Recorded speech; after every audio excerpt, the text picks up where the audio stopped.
ক্বাল আল মুআল্লিফ আদ-দুররুল মুখতার, দুররুল মুখতার গ্রন্থকার তিনি বলেন, আয-যাকাতু হিয়া তামলিকু জুযই মালিন আয়ানাহু শারি' লিমুসলিমিন ফাকিরিন গায়রা হাশিমিন ওয়ালা মাওলাহু মা'a কাত'i মানফাআতি আনিল মুমাল্লাক মিন কুল্লি ওয়াজহিন লিল্লাহি তাআলা।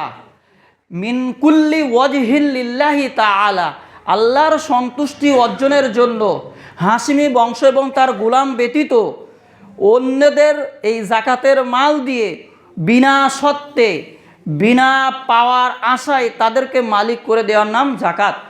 অতএব আপনি আপনার বাড়ির পাশের দরিদ্রকে যাকাত দিবেন এ কারণে যে আপনি যখন ডাকবেন তারা চলে আসবে, আপনি যে কাজ করতে বলবেন তাই করবে, এইটা যদি আপনি আশা করেন তাহলে ভুল করেছেন, আপনার যাকাত কবুল হবে না। বিনা আশায়, বিনা পাওয়ার আশায় আপনি তাদেরকে যাকাত দিবেন, কোনো পাওয়ার আশা নেই। আর যাকাত দিতে হবে আল আকরব ফাল আকরব, যাকাত দিতে হবে আকরব ফাল আকরব, মানে আপনার নিকট আত্মীয়দের দেখে শুরু করতে হবে। আপনার নিকট আত্মীয় যারা আছে যদি দরিদ্র হয়, যাকাতের মাল যদি তারা প্রকৃত হকদার হয় তাহলে তাদেরকে যাকাত দিতে হবে, তারপরে পাড়া প্রতিবেশী, তারপরে দূরের, এভাবে আস্তে আস্তে যাকাত দান করতে হবে। ক্বাল আল মুআল্লিফ আল ফিকহুস সুন্নাহ, ফিকহুস সুন্নাহ গ্রন্থকার তিনি বলেন, আয-যাকাতু ইসমুন লিমা ইয়াখরুজুল ইনসান মিন হাক্কিল্লাহি তাআলা ইলাল ফুকারাই।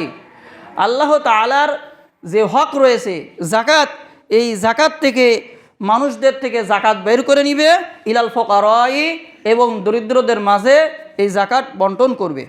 ক্বাল আল আইনি রহমাতুল্লাহ আলাইহি তিনি বলেন, আয-যাকাতু ইতাউ জুযইম মিনান নিসাবি বা'দা হাওলানিল হাওলানি ইলা ফাকিরিন গায়রা হাশিমিন।